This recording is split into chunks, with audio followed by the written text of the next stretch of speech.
요셉이 이제 바로의 꿈을 해몽해 주었던 것처럼 온 땅에 기근이 멈추지 않고 더욱더 심각해지게 됐습니다. 그러나 요셉의 가족들만은 모두가 이집트로 이주하여서 요셉의 돌봄의 아래에서 살 수 있도록 되었죠. 이것이 하나님의 크신 은혜이며 섭리인 것을 우리는 계속해서 말씀을 통해서 보았습니다. 이제 이 7년의 홍련도 어느 정도 끝나가고 있는 것을 볼 수가 있습니다. 이집트에 있는 모든 사람들이 가지고 있는 돈도 가축도 심지어 땅도 자신의 몸까지도 다 양식과 바꾸어 버릴 수밖에 없는 상황이 되어 버렸습니다. 이 7년의 흉년을 통해서 결국 모두가 스스로 말합니다. 우리 모두가 바로의 종이 되겠습니다라고 이렇게. 이때 요셉의 정치가 이제 빛을 발하게 되고 선한 통치자로서 사람들에게 존경을 받게 되는 것들을 볼 수가 있게 됩니다. 뿐만 아니라 바로의 충성스러운 신하로서 인정받게 되는 것도 볼 수가 있습니다. 먼저 그가 선한 통치자로서 어떤 토지법을 사용하게 되는지 함께 한번 보도록 하겠습니다. 23절 24절 말씀 함께 읽겠습니다. 시작. 요셉이 백성들에게 말했습니다. 이제 내가 바로를 위해 너희 몸과 너희 땅을 샀다. 씨앗이 여기 있으니 땅에 뿌리도록 하라. 추수하게 되면 그중 5분의 1은 바로에게 바치라. 나머지 5분의 4는 너희 밭에 뿌리시와 너희와 너희 집안 식구들과 자식들이 먹을 양식으로 삼아라. 아멘. 네. 이집트 요셉이 처음 오게 된 것은 형들의 시기와 질투 때문에 종으로 팔려가게 됐습니다.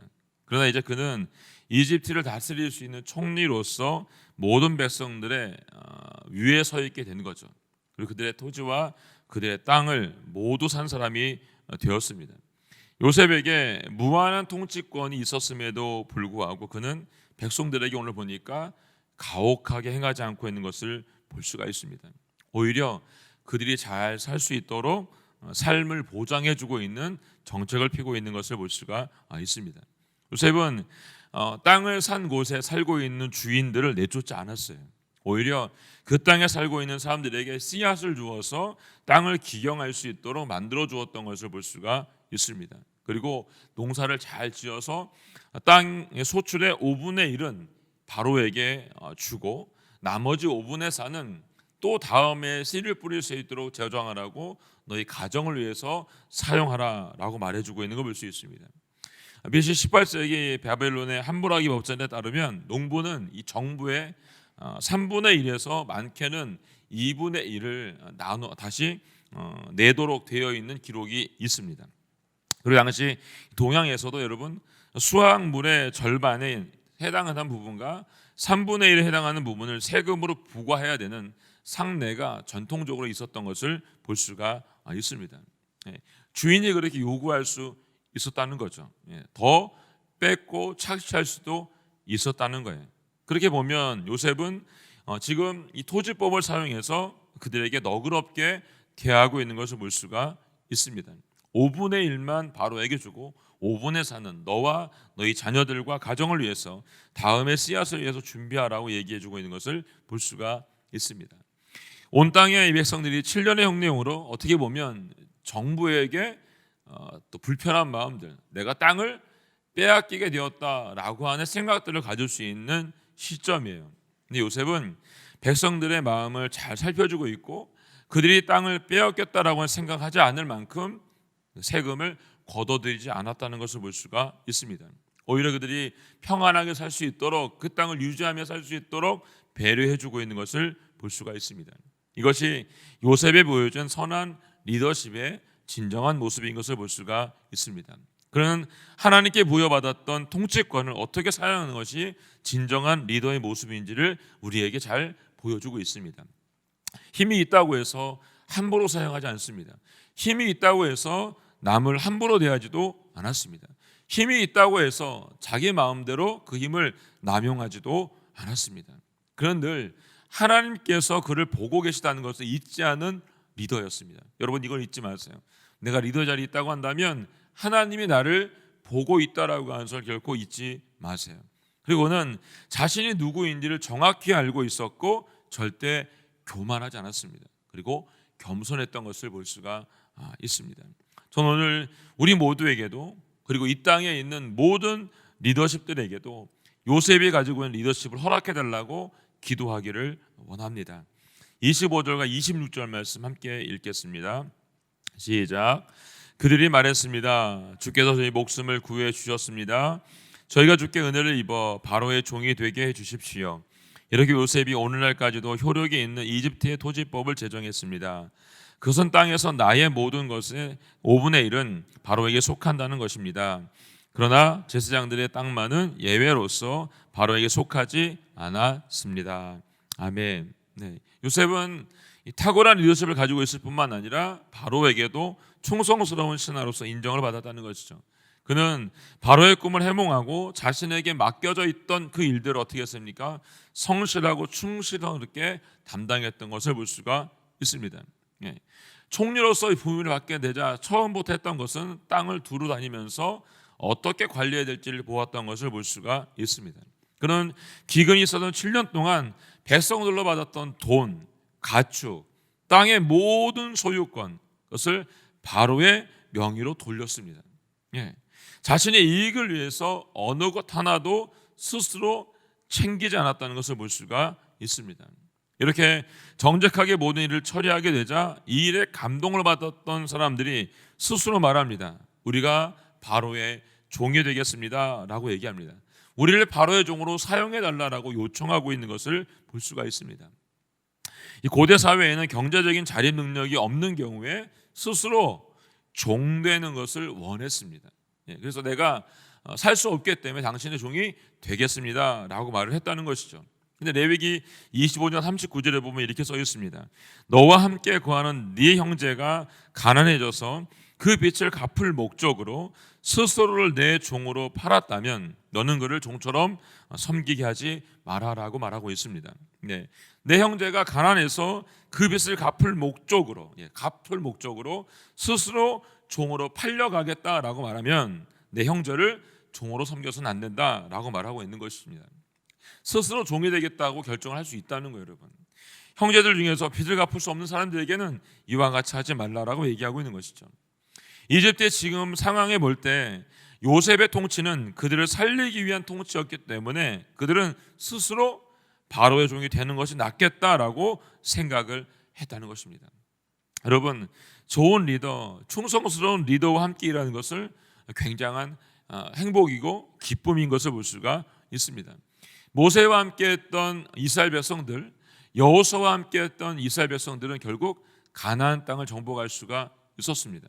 약속의 땅이죠. 하나님께서 그들에게 주겠다고 말씀했던 약속의 땅에 여호수아와 모세와 함께했던 사람들은, 하나님 말씀에 순종했던 사람들은 그 땅에 갈 수가 있었던 것을 볼 수가 있습니다. 반면에 그 리더십에 대해서 반발했던 사람들, 그 리더십과 함께할 수 없었던 사람들은 모두가 하나님 앞에 죽임을 당했던 것을 볼 수가 있습니다.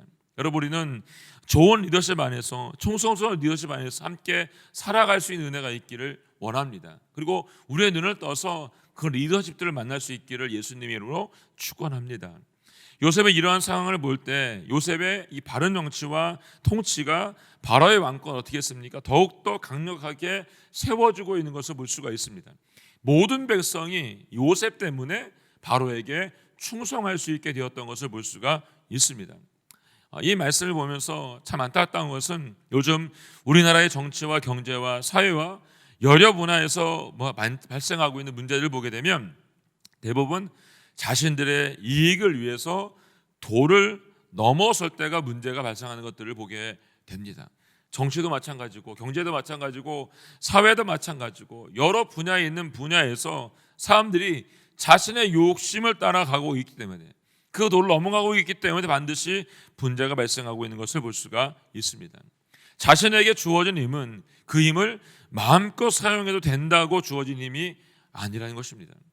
잘 섬기라고, 충성스럽게 있게 섬기라고, 성실하게 섬기라고 주어진 힘이라는 것입니다. 이것을 잃어버린 리더십은 결국 어떻게 됩니까? 선을 넘어가게 되고 문제가 발생하게 되는 것들을 볼 수가 있습니다. 이런 일들은 교회라고 예외일 수가 없습니다. 교회도 이 선을 넘게 되면 반드시 문제를 발생하게 됩니다. 요셉은 보디발의 집과 감옥에서 그랬던 것처럼 자신에게 맡겨져 있던 일들을 성실하게 수행하고 있는 것을 볼 수가 있습니다. 복수의 눈이 어두워가지고 사람을 죽이려 하는 것이 아니라 하나님 앞에 있으므로 주님이 나를 지키고 있다라고 하는 것을 보고 있다라고 해서 알고 있었던 요셉은 그 일을 성실하게 충성스럽게 감당했던 것을 볼 수가 있습니다. 우리들에게도 하나님 주신 크고 작은 리더십의 자리가 있습니다. 가정이라고 하는 곳에서, 공동체라고 하는 곳에서, 직장과 사회 속에서 주어진 자리가 있습니다. 그 자리에서 우리가 해야 할 것은 요셉이 보여주고 있는 성실함과 충성심을 본받는 일입니다. 내게 주어진 힘, 내게 주어진 권한으로 함부로 사용하는 것이 아니라 성실하고 충성스럽게 사용할 수 있기를 바랍니다. 고린도서 4장 2절 말씀이 이렇게 말하죠. 그리고 맡은 사람들에게 요구되는 것은 그들의 신실함이다 라고 말하고 있습니다. 이 신실함이 오늘 여러분과 제게 있기를 원합니다. 사성도 여러분, 오늘 하나님께서 우리에게 맡겨주신 이 신실함으로 함께 싸워 나아갈 수 있기를 바랍니다. 이 일을 잊지 마시고 충성스럽게 오늘 하루도 누군가에게 아름다운 리더십 모습으로 나아갈 수 있기를 예수님의 이름으로 축원합니다. 이제 7년을 모두 잘 통과하고 난 이후에 마지막 야곱의 생애의 모습이 오늘 본문에서 기록되고 있는 것을 볼 수가 있습니다. 27절 28절 말씀 함께 읽도록 하겠습니다. 시작. 이스라엘은 이집트의 고센 땅에 정착했습니다. 그들은 그곳에서 땅을 소유하고 자식을 많이 낳았으며 아주 크게 번성했습니다. 야곱은 이집트에서 17년을 살았습니다. 야곱의 나이가 147세가 됐습니다. 네. 요셉의 말처럼 고센 땅에 정착한 야곱의 가족들은 7년의 기근으로 모든 것을 빼앗긴 이집트 백성들과는 다르게 어떻게 됐습니까? 자신들의 땅을 소유할 수 있게 됐고 자식을 많이 낳을 수 있게 됐고 아주 크게 번성하게 됐다라고 말할 수 있습니다. 그 땅의 모든 사람들은 가진 걸 다 빼앗기고 있는 상황이었는데 야곱의 자녀들은 오히려 땅을 얻게 되고 더 풍성하게 되고 더 많은 자식을 낳을 수 있게 됐다라고 말하고 있습니다. 이것이 하나님의 계획인 것이죠. 인간의 얕은 생각과는 전혀 다르다는 것을 우리가 다시 한번 깨달을 수 있는 순간입니다. 요셉을 이집트에 팔았다고 생각한 형님과는 다르게 요셉은 하나님의 섭리 가운데서 자신이 먼저 이 땅에 오게 되었다고 말했던 걸 볼 수 있습니다. 결국 이 하나님의 기근이 형들을 다시 만날 수 있게 주었고 가족의 진정한 화해를 이룰 수 있게 했던 것을 볼 수가 있습니다. 또 이 기근을 통해서 모든 백성들은 가난해지고 있는데 요셉의 가족들은 더욱더 풍요로워지고 있는 것을 볼 수가 있습니다. 하나님의 선택, 약속의 백성에게는 반드시 하나님이 주고 있는 풍요로움이 있다는 것을 말씀해주고 있습니다.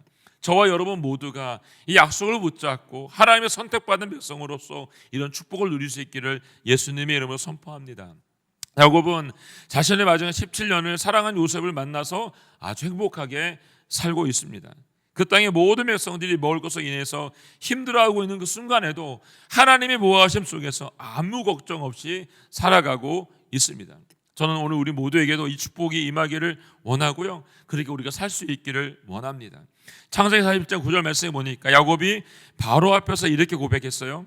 제 나그네 인생이 130년이 됐습니다. 제 인생의 수가 짧지만 고달픈 세월을 살았습니다. 그러나 제 조상들이 살아간 나그네 인생의 수에는 미치지 못합니다 라고 이렇게 말했습니다. 그는 130년의 짧지 않은 생을 고달픈 세월을 살았다라고 말했습니다. 130년. 근데 요셉을 만난 17년은 그가 살았던 인생 중에 보상을 받는 것처럼 살았다는 것을 볼 수가 있습니다.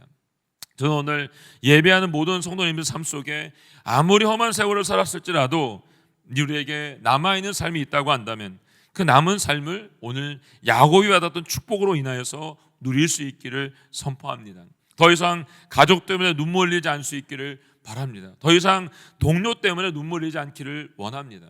더 이상 우리 주변에 있는 사건들 때문에 눈물 흘리지 않기를 원합니다. 세상이 줄 수 없는 진정한 안정감과 평안과 기쁨이 우리 모두에게 넘쳐나는 하루가 되기를 예수님으로 축원합니다. 주변이 시끄럽고 소란스러워도 주님과 함께라고 한다면 언제나 그것이 하늘나라인 것을 꼭 기억할 수 있기를 바랍니다. 아멘. 29절부터 31절 말씀 함께 읽겠습니다. 시작. 이스라엘이 죽을 때가 가까이 오자 자기 아들 요셉을 불러 말했습니다. 내가 내게 호의를 베풀고자 한다면 내 손을 내 허벅지 사이에 넣고 나를 애정과 신실함으로 대해 나를 이집트에 묻지 않겠다고 맹세하라. 내가 내 조상들과 함께 눕거든 너는 나를 이집트에서 메고 올라가 조상들의 무덤 곁에 묻어주기 바란다. 요셉이 말했습니다. 제가 아버지께서 말씀하신 대로 하겠습니다. 야곱이 말했습니다. 내게 맹세하여라. 요셉이 야곱에게 맹세했습니다. 그리고 이스라엘은 침대 머리에 엎드려 경배했습니다. 아멘. 이제 야곱은 자신의 죽음이 얼마 남았지 않았다는 것을 알게 되었습니다.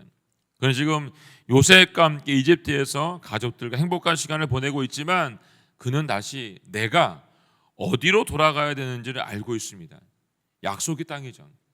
가나안입니다. 이전에 야곱은 자신의 잔꾀를 의지해서 살았던 사람입니다.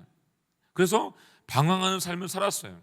하나님 있으라는 곳에 있지 않고 자기의 뜻대로 왔다 갔다 했던 삶을 살았던 걸 볼 수 있습니다.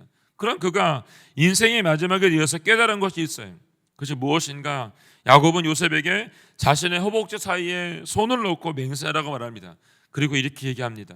나를 애정과 신실함으로 대해달라고 말하고 있습니다. 이 말은 자신의 능력이 아니라 하나님을 의지함으로 약속해달라고 요구하고 있는 것입니다. 네 말로 얘기하는 것이 아니라 하나님을 의지함으로 이 약속을 해달라고 말하고 있습니다.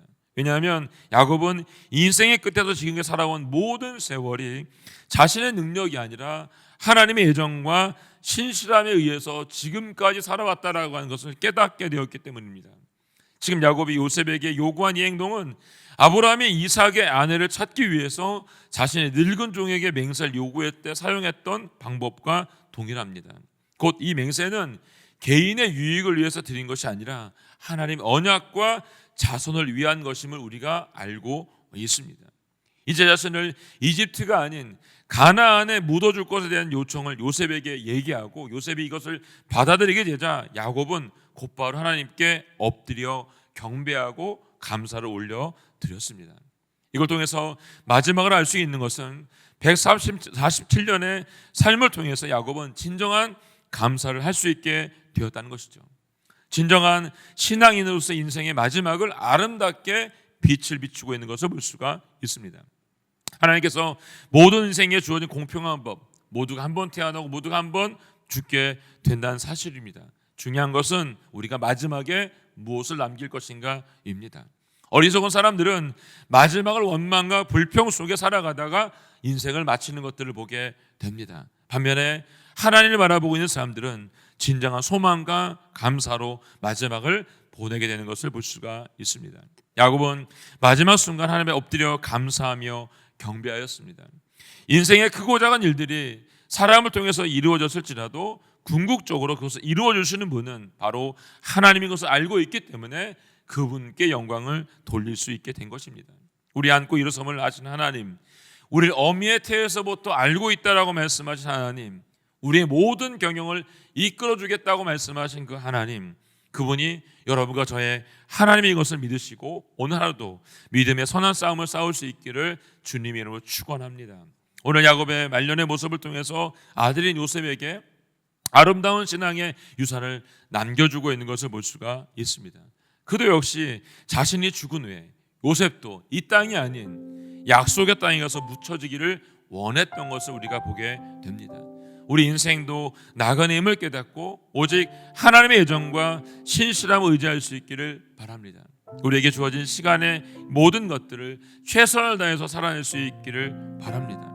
아브라함에게 주었던 이 비전, 이삭을 통해 주었던 그 비전, 그리고 야곱을 통해 주었던 비전, 요셉을 통해서 이어지고 예수께서 이 땅에 보내시는 그곳에 사용되고 있는 것을 볼 수가 있습니다. 그리고 이 땅에 사는 날 동안 나에게 주어진 소망과 구원의 크신 감격, 이것을 내게만 가지고 있는 것이 아니라 흘려보내는 축복이 있기를 원합니다. 그것이 가족이 되기를 원하고 우리 이웃이 되기를 원하고 오늘 우리가 만나야 될 믿지 않는 그 누군가 되기를 원합니다. 그래서 주님의 뜻이 온전히 흘러가 하늘로부터 부어진 축복이 여러분과 저에게 임하기를 예수님의 이름으로 선포합니다.